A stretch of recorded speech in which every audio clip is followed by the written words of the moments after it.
¿Pueden los BRICS desafiar el poder del G7? ¿Pueden proponer una estructura financiera internacional que rivalice con el FMI y el Banco Mundial? ¿Cuáles son los objetivos políticos y económicos que comparten Brasil, Rusia, India, China y Sudáfrica? ¿Qué impacto tendrá ahora para el bloque la adhesión de Emiratos, Egipto, Etiopía e Irán? Estas son algunas de las preguntas que sobrevuelan la cumbre de los BRICS Plus o BRICS Más, que se celebra en estos momentos en Rusia con el presidente Vladimir Putin como anfitrión. Se trata de una reunión que Occidente seguirá muy de cerca. Se reúnen en Kazán, Rusia, una treintena de países, entre ellos potencias mundiales, 20.000 invitados y un líder bajo una orden de arresto internacional, Vladimir Putin. En su propio país, el presidente ruso está decidido a imponer su imagen y demostrar el fracaso de la política de aislamiento y sanciones contra él. Para lograrlo, cuenta con el atractivo sin precedentes del grupo BRICS. A los 5 miembros fundadores, Brasil, Rusia, India, China y Sudáfrica, se unieron este año Irán, Egipto, Etiopía y Emiratos Árabes Unidos. El impulso va en aumento. Unos 30 países han presentado su candidatura, entre ellos Tailandia, Turquía, Cuba, Bolivia y Venezuela. Un grupo de estados poderosos que intenta contrarrestar la hegemonía occidental en la escena internacional, lo suficientemente importante para justificar la visita del secretario general de la ONU, que se reunirá con Vladimir Putin por primera vez desde que Rusia invadió Ucrania en 2022, una asistencia condenada por Kiev. Un grupo de rápido crecimiento que también pesa en la economía mundial. El PIB conjunto de los BRICS es superior al de los países del G7. En este contexto, el Kremlin quiere convencer a sus principales socios comerciales de que utilicen sus monedas nacionales para comerciar y así contrarrestar la hegemonía del dólar estadounidense. También estará en la agenda la creación de una plataforma de pago en moneda digital diseñada para eludir el billete verde y que sería de especial interés para las empresas rusas que se han visto excluidas del sistema SWIFT. Por último, Occidente estará muy atento a otros temas. Moscú pretende reforzar su cooperación estratégica con Corea del Norte e Irán. Bien, ya puestos en contexto, entramos a debatir cuál es el poder de los BRICS y también qué atractivo ejercen para el resto de países del llamado sur global. Entonces, para ello contamos con, se los presento, Eric Bear Villegas, él es profesor de Economía del TEC de Monterrey y decano también de Ciencias Económicas de la Universidad Internacional de Berlín. Y también contamos con Martín Granovsky, él es analista internacional e historiador y entre muchos otros cargos dirige el Núcleo de Estudios del Brasil de la Universidad Metropolitana para la Educación y el Trabajo. Muchísimas gracias a ambos por aceptar la invitación al debate de France 24. Antes de entrar en materia, les recuerdo que ya saben que pueden repetir este programa en nuestro canal de YouTube y también en nuestra página web, france24.com, pero que ahora también lo pueden hacer a través de las principales plataformas de audio y son las que ven aquí en sus pantallas. Ahora sí, empezamos este debate con una pregunta que va a ser igual para ambos. Eric y Martín, les planteo a grandes rasgos, a modo de introducción, cuáles son sus expectativas ante esta cumbre de los BRICS. Martín, empiezo por usted. Bien, hay expectativas generales y luego, si me permiten, justamente ahí aparece el mapa de la Argentina y de Buenos Aires. La Argentina había comprometido con el gobierno anterior a entrar en los BRICS más. En realidad ya no son los BRICS, sino los BRICS más. Con el cambio de gobierno el 10 de diciembre del año pasado, el nuevo presidente Javier Milei, un ultraliberal que puede ser parangonado a las alt-rights de Hungría o a Jair Bolsonaro, decidió retirarse. En realidad no retirarse, no había entrado todavía.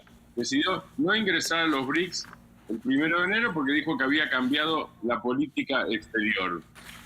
Yo no puedo menos que analizar el tema de los BRICS desde la Argentina y desde América Latina o desde Sudamérica.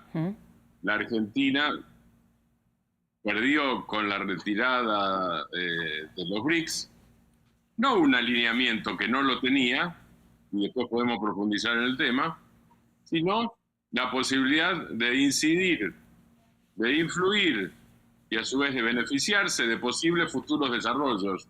Yo creo que analizar la reunión de los BRICS solo por esta reunión de Kazán en Rusia del 22 al 24 de octubre limita mucho las posibilidades, porque no es una foto.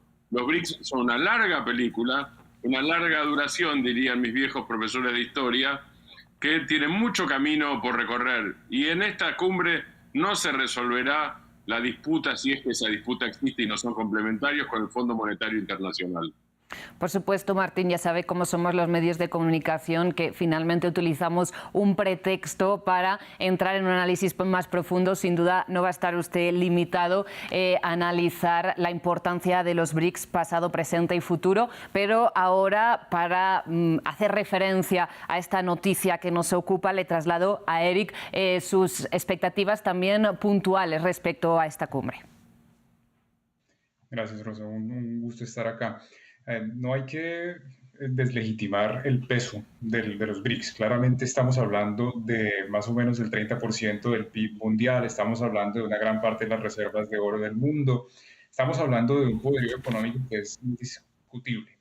Pero por encima de esto, una de las expectativas que hay también tiene que ver con geopolítica y con un desafío a lo que ha hecho Occidente, más allá de las instituciones financieras. Y sobre todo que para entender la fiesta hay que entender también quiénes son los invitados, que tiene un poco de explicación cuando pensamos en por qué Milei se niega a ir. Y piensen ustedes que hace poco llegó Maduro allá, llegó Nicolás Maduro, otro de los invitados es Irán, y así sucesivamente, que hacen parte de un grupo de países, de instituciones absolutamente antidemocráticas, cuyas documentadas violaciones a los derechos humanos realmente lo que hacen es poner una sombra sobre esto. Claramente los BRICS, como estaba diciendo Martín, son una película larga, más allá de lo que haya en un gobierno actual en Rusia. Rusia no va a dejar de ser relevante, por más de que su economía sea pues, relativamente irrelevante en comparación con el tamaño de las otras economías como lo es China e India.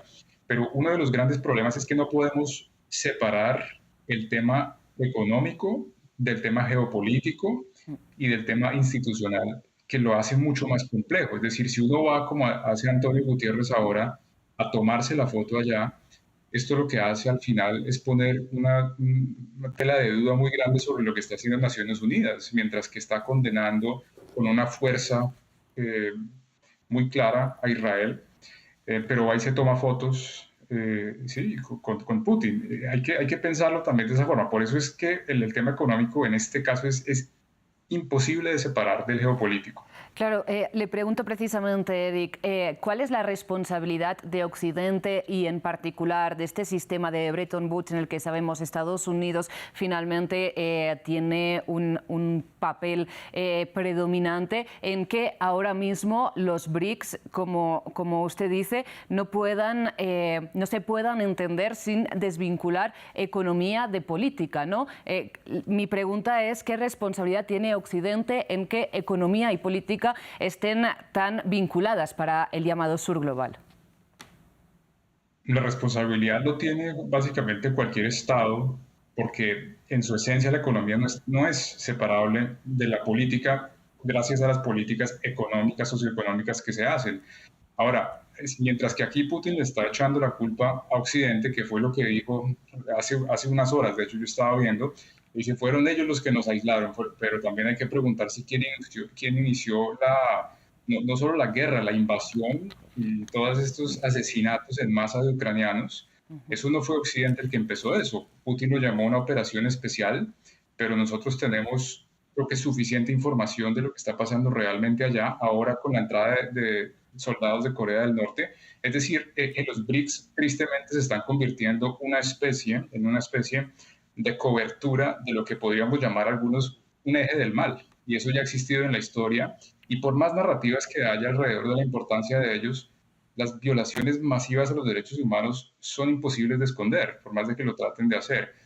Y claro, Occidente tiene un rol predominante y tiene una dominancia que se refleja a través de sus instituciones, pero también estamos hablando de países democráticos en donde las personas todavía, lo digo todavía porque eso nunca será una garantía, gozan de sus libertades. Mientras que en estos países en donde se ven tantas caras sonrientes y estos niños, cualquier persona que desafía a un líder de estos al otro día termina en una prisión o termina muerto. Esa es la gran diferencia que hay entre ese eje que yo abiertamente lo llamo el eje del mal y y el Occidente, que claramente no es perfecto. Martín, ¿usted está de acuerdo con este análisis? No, me pareció muy interesante el análisis y disiento amistosamente con Eric. ¿Por qué disiento? Primero porque, por eso dije que hay una foto y hay una película. Es obvio que a Putin le interesa esta reunión porque está en medio de la guerra de Ucrania.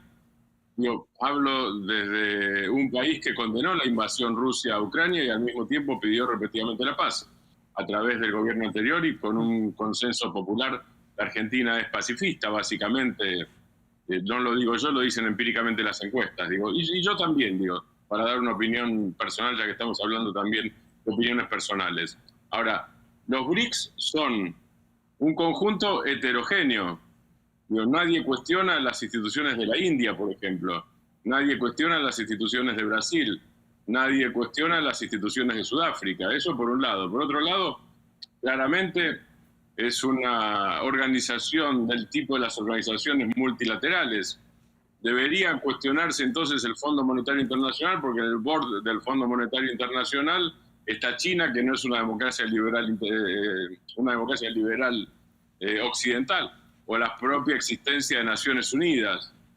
Me parece que los análisis deberían ser más matizados y me parece también que separar al mundo entre el eje del mal y el eje del bien no ha resultado ni bueno para el eje del bien, si es que admitimos que eso existe, ni bueno para que el supuesto eje del mal, y no después podría entrar en eso, que el supuesto eje del mal imitara al eje del bien. Digo, eso no ha resultado. Quiere decir que evidentemente la polarización desde ese punto de vista no resultó y que al contrario, iniciativas multilaterales tal vez sí presten ayuda para lo que uno quiere, que es, por lo menos lo que quiero yo, un mundo más estable, un mundo más justo, un mundo más cooperativo y un mundo sin guerras.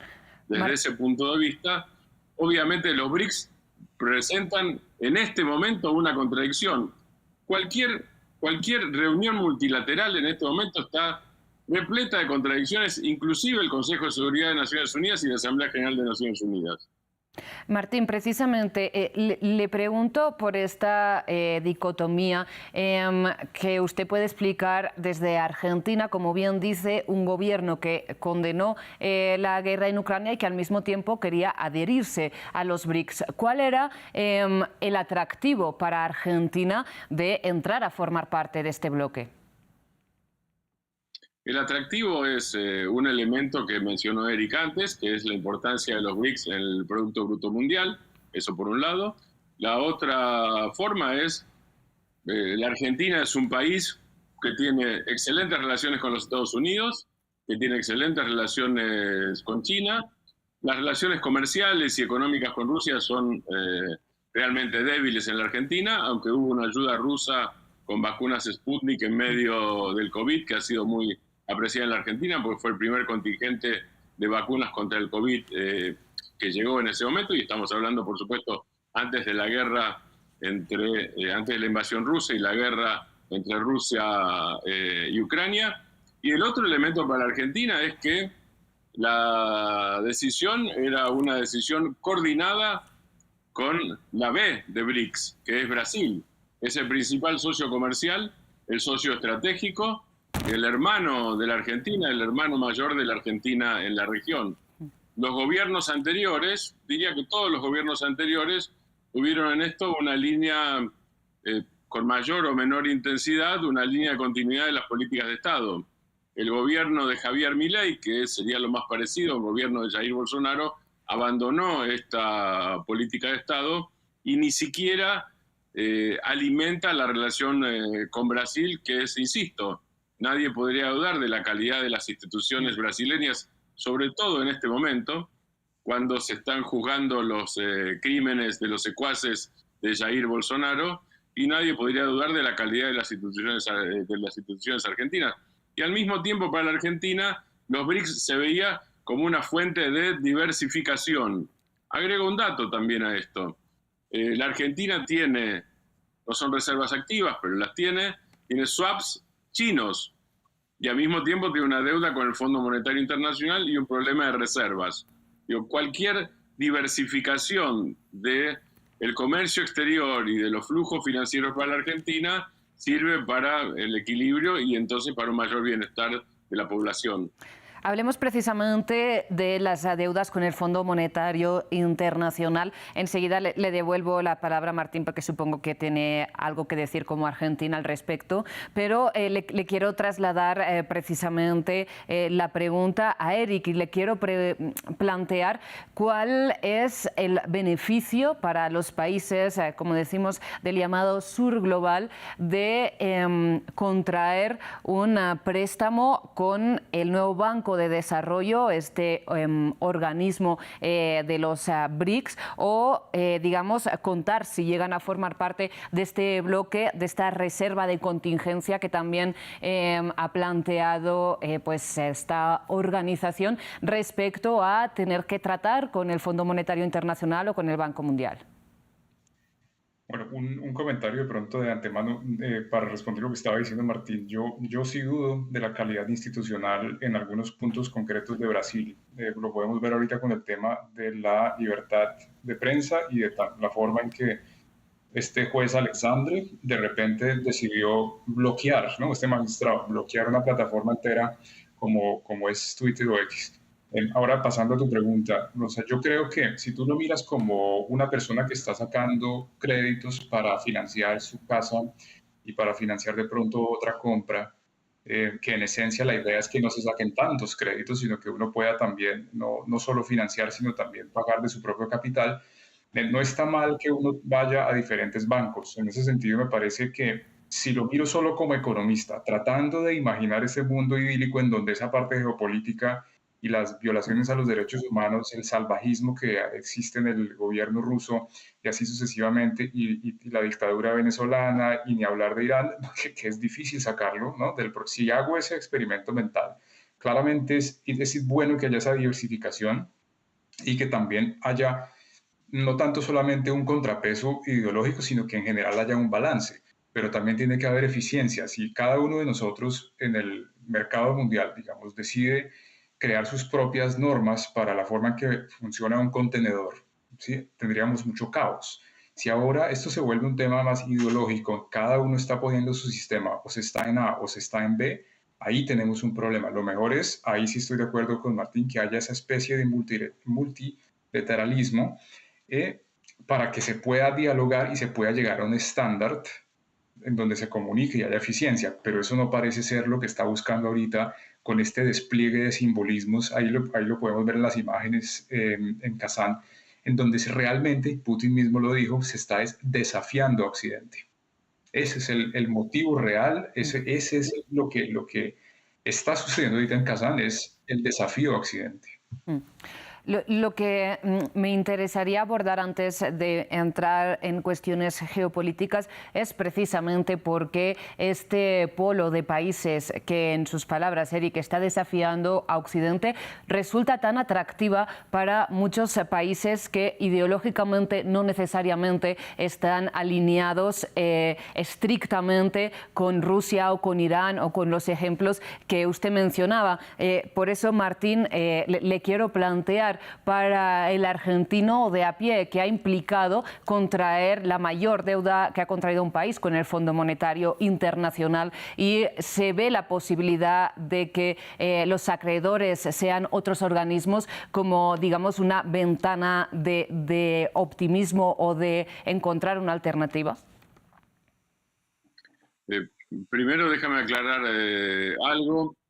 No hubo censura de prensa en Brasil con Elon Musk y X, sino que Elon Musk y X no se adaptaron, no querían obedecer las leyes brasileñas. Una vez que obedecieron las leyes brasileñas y designaron un representante legal, se resolvió el problema. Hoy X está vigente en Brasil después de que X cumpliera con las leyes soberanas brasileñas. Y hay absoluta libertad de expresión. Quería aclarar eso porque me parece que si no estamos hablando de algo que sucedió hace 2 meses y era a partir de la decisión de un poder independiente del Estado, como el Poder Judicial brasileño, pero de cualquier manera eso ya está resuelto justamente porque Musk aceptó que tenía que obedecer a un tribunal como podría obedecerlo en los Estados Unidos. Y está bien que lo haga por otra parte, también es mi tipo de sociedad deseable. Vuelvo a tu pregunta entonces. La Argentina tenía deuda con el Fondo Monetario Internacional desde los años 50. Este fue un problema permanente. ¿Cuál es el problema permanente? El problema permanente fue es la deuda por un lado y el monitoreo y el condicionamiento por parte del Fondo Monetario Internacional hacia determinado tipo de políticas. En el 2005, fin del 2005, igual que Brasil, el entonces presidente de la Argentina, Néstor Kirchner, y Lula, que estaba en su primer gobierno en Brasil, pagaron al Fondo Monetario todo lo que le debían y quedaron desconectados del fondo. En aquel momento, quien era ministro de Economía de la Argentina, un destacado economista, Roberto Lavagna, me dijo, esto es bueno en términos financieros, es bueno en términos de autonomía, pero además da tranquilidad a la Argentina. Podemos dedicarnos a políticas serias, y en todo caso será nuestra responsabilidad la seriedad o no de las políticas, pero no estamos atados a una histeria permanente. Lo digo en términos textuales, que es lo que me dijo Lavagna en ese momento, y yo siempre lo recuerdo. En el 2018, el gobierno de Mauricio Macri tomó del Fondo Monetario Internacional el préstamo más grande dado por el Fondo Monetario Internacional en su historia, 54.000 millones de dólares. Lo tomó porque se había quedado sin posibilidad de tomar deuda en otro lado.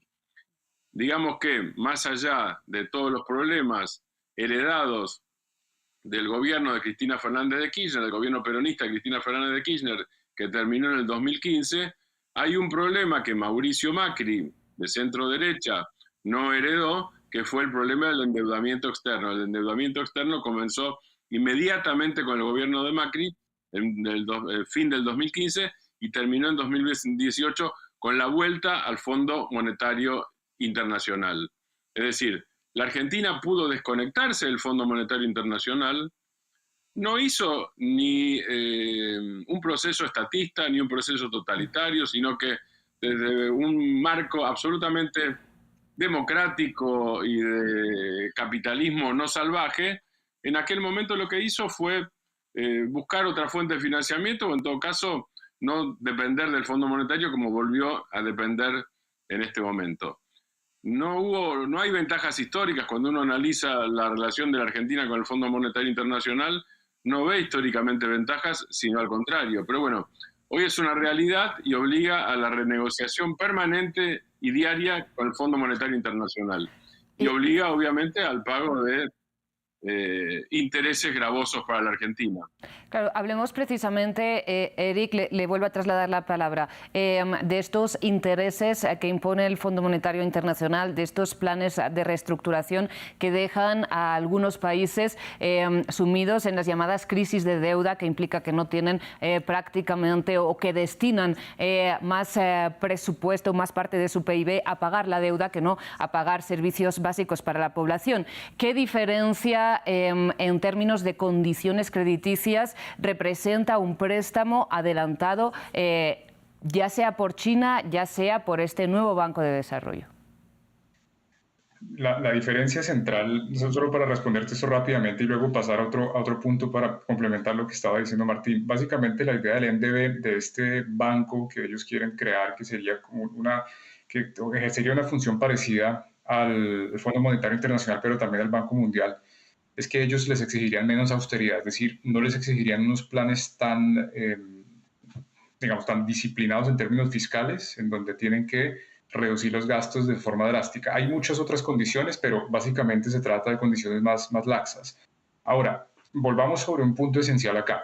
Y vuelvo otra vez a la analogía de la persona que está pidiendo un préstamo para pensar en los problemas de una región como Latinoamérica y también, por ejemplo, como África. Una cosa es que yo vaya y pida un préstamo de libre inversión a diferentes bancos y luego les eche la culpa a esos bancos por los intereses altos, mientras que yo no he sabido manejar ese dinero o desde un comienzo no debía haberlo pedido. En eso estoy de acuerdo con Martín, en que un Estado latinoamericano no tiene por qué ir a pedir préstamos innecesarios. El caso de Colombia, con una entidad de control que es muy grande, que tiene un presupuesto gigantesco que se llama la Procuraduría General, que no tiene nada que ver con procuradores penales, pidió, por ejemplo, un préstamo hace unos años que estaba justamente atado a la tasa de interés a la LIBOR, que tenía varios escándalos así sucesivamente, que era variable, y lo hizo solamente para promoverse en redes sociales, en comunicaciones distintas y así sucesivamente, es decir, una inversión absolutamente improductiva. Entonces, también tenemos que mirar hacia adentro en los países que han pedido estos préstamos. ¿Para qué lo hacen? Están haciéndolo para algo que es fundamental, un proyecto de infraestructura en donde luego va a haber rendimientos financieros a largo plazo, o está pidiéndose este dinero para hacer parte de políticas disfuncionales que reflejan toda esta corrupción de Estado y a la vez digamos, un engranaje de instituciones innecesarias como ha pasado en Latinoamérica durante su historia, sin hablar también de la falta de profesionalismo que hay en la gestión pública en muchos casos. Obviamente yo no me refiero a gobiernos dictatoriales como el de Venezuela, en donde lo que estoy diciendo ni siquiera existe, sino que me refiero a gobiernos, por ejemplo, como el actual de Colombia, que están liderados por un tipo de narrativa del cambio climático y esto, y se les olvida, no saben, como le dijo ahorita el premio Nobel Robinson, no saben cómo resolver los problemas, pero eso sí, les encanta salir a lanzar diatribas y así sucesivamente. Entonces, no nos enfoquemos solamente en el banco que está dando el crédito de libre inversión a esta persona, sino en cómo esta persona no sabe utilizar este dinero y va y lo pide para algo innecesario. Si es un proyecto de infraestructura, maravilloso. Si no, terrible. Es decir, en su opinión, las crisis de deudas responden a la ineficacia o ineficiencia de los gobiernos, de los estados que han pedido estos préstamos y no a las condiciones que han sido impuestas por el Fondo Monetario Internacional, si entiendo bien. Las dos cosas. Las dos cosas a la vez. Si hablamos de las dos cosas, entonces, de estas condiciones que han impuesto organismos como el Fondo Monetario Internacional, que para resumirlo serían básicamente recortes en la inversión pública de los países más endeudados. ¿Está pidiendo el Sur Global, en cierto modo, un cambio de paradigma en estas condiciones de endeudamiento internacional?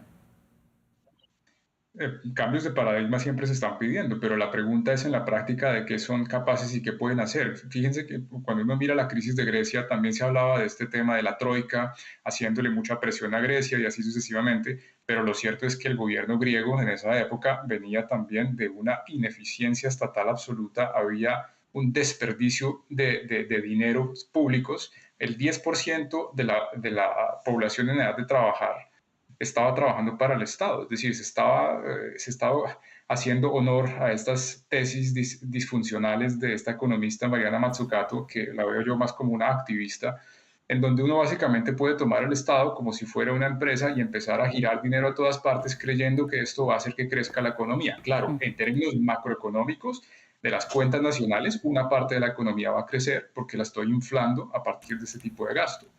Pero si en cambio yo lo que hago es reducir en algunas partes donde se puede los impuestos y gastar solo en donde se debe, incluyendo programas sociales, habrá más eficiencia y habrá menos necesidad de salir a buscar a un banco. Este banco me preocupa mucho más, porque este banco es un banco mucho más oscuro que el de los BRICS. No se sabe qué hay detrás, no se sabe qué intereses también geopolíticos, geoestratégicos hay detrás, y qué condiciones haya realmente que detrás de bambalinas se estén firmando. Eso no lo sabemos. Le pregunto, Martín, ¿cuál interés geopolítico considera usted que hay detrás de este nuevo Banco del Desarrollo impulsado por los BRICS y, como decíamos, dirigido en estos momentos por Dilma Rousseff? Me parece que hay yo creo que no se puede analizar los BRICS solo en conjunto, sino que hay que analizar país por país. Y obviamente no se puede dejar de considerar un elemento que es que dentro de los BRICS y dentro del banco, ni hablar, más todavía, el peso mayor no es el de Rusia, sino el de China en todo caso, ¿no es cierto? Digo, en los BRICS en general el peso mayor es el de China, porque además hay un elemento, digamos, es una economía un poco mayor, un poco menor, digo, yo sé que está discutido y Eric debe tener los números, pero es una economía que se puede parangonar a la de Estados Unidos, entonces estamos hablando de un nivel muy alto. Bien, dicho esto, aquí hay obviamente un objetivo, digo, si analizamos país por país, y lo resumo mucho, obviamente hay un objetivo chino dentro de su objetivo de competir con los Estados Unidos, sobre todo en materia económica, tecnológica y comercial, y esperemos que la competencia entre los dos colosos no salga nunca de ahí por el bienestar del pueblo, de la población de todo el mundo y de cada uno de nosotros. Digo, eso por un lado. Es obvio el interés de Rusia, que es el interés efectivamente geopolítico y de narrativa, como dice Eric, en esta cumbre. Ahora, al mismo tiempo está Dilma Rousseff presidiendo el banco, que es la expresidenta de Brasil. Quiere decir que hay un interés común del país más importante de Sudamérica, de la mayor economía latinoamericana además, que es Brasil, de relacionarse con los BRICS, teniendo en cuenta además que Brasil nunca ha tenido malas relaciones con los Estados Unidos, sino al contrario, todavía más. En el siglo XIX, cuando la Argentina era competitiva con los Estados Unidos, Brasil era complementario. Y en términos geopolíticos, Brasil envió tropas a la Segunda Guerra Mundial en el bando de los aliados y hay brasileños muertos y honrados. Digo, para matizar un poco lo del eje del mal y el eje del bien, digo. Y por otro lado, digo, así al margen, ¿no es cierto? En esta reunión, en este momento, está Turquía, que es miembro de la OTAN. Y uno podría decir, entonces, ¿cómo se divide exactamente el eje del mal y el eje del bien en el mundo? Me parece que la mirada debe ser más pragmática y atender a las miradas nacionales de cada momento. Ahora, en un mundo que además es inestable, que está en crisis, donde avanza el proteccionismo en perjuicio de los países menos desarrollados, como puede ser la Argentina, Brasil y el resto de los países de Sudamérica, digo. Eso me parece que es el otro elemento a considerar. Y coincido con Eric, efectivamente, la toma de préstamos, cuando no tiene que ver con el crecimiento real, es decir, con la mayor productividad de la economía, que tiene que ver con la infraestructura, con caminos, con puentes, con puertos, lleva a lo que hizo el gobierno de centroderecha Mauricio Macri, que es tomar un préstamo porque no había podido resolver la economía, después de haber heredado una economía con problemas, pero sin deudas. Ahora, al mismo tiempo hay infinidad, digo, bueno, está lo que antes llamaba la CAF, o se llama técnicamente la CAF, la Corporación Andina de Fomento, digo, países como la Argentina o como Brasil o como Colombia tienen relación con esas instituciones multilaterales de crédito y también con el Banco Mundial. Digo, acá por lo menos en el lado argentino no hubo prejuicios ideológicos ni siquiera en gobiernos de centro izquierda o peronistas en el caso de la Argentina, como fueron los de Néstor y Cristina Kirchner. Martín, nos quedamos sin tiempo, nos quedan 2 minutos, en el que les quiero plantear a uno y otro una cuestión geopolítica, y es precisamente la presencia de Mahmoud Abbas, presidente de la Autoridad Palestina, a esta cumbre como invitado. ¿Consideran que precisamente los BRICS están gozando de mayor peso internacional ante los países del sur global, dado a que Occidente o Estados Unidos y el G7 está siendo incapaz o no está queriendo poner freno también a guerras que están llevando adelante sus principales aliados, en este caso muy en particular Israel? Eric, le planteo a usted la pregunta. Es una pregunta compleja, no es que no quieran, yo creo más bien en el caso de Israel es que no pueden. No se puede simplemente parar esto. Yo digo, hasta que no devuelvan a los secuestrados de Hamas, yo creo que esto no se va a poder parar, ¿sí? No es que no se quiera. Y por otro lado, creo que con lo que anotas de Abbas, se demuestra que esto es más que todo simbólico y que esto tiene mucho más que ver es con las personas que están allá que con lo que quiere la voluntad de los pueblos que ellos representan. Es decir, a mí me parece que esta reunión es menos de Rusia, de China, de India, sino que es más de Putin, de Xi, de Modi, de Abbas, de todos estos personajes y no tanto de personas que están interesadas en el bien de sus pueblos, sino en el avance de su ideología y de su resentimiento. Martín, rápidamente su conclusión, por favor. Muy cortito, por supuesto reivindico el derecho absoluto de Israel a existir y el derecho a que haya un Estado palestino. Y sobre el tema de Abbas, quiero citar a Thomas Friedman, un gran columnista de New York Times, que dice que no hay solución en Medio Oriente si Israel y Estados Unidos no privilegian la relación con Mahmoud Abbas y como forma de bajar la intensidad y la importancia de Hamas y Hezbollah. Martín y Eric, pues les agradezco muchísimo que hayan participado a este animado debate aquí en France 24. Seguro tendremos ocasión de seguir conversando porque el tema es bien amplio y bien complejo. Antes de terminar, el agradecimiento, como siempre, es también para todo el equipo técnico y de producción que hacen posible esta y todas las emisiones de France 24. Y a ustedes, por supuesto, por su atención. Ya regresamos.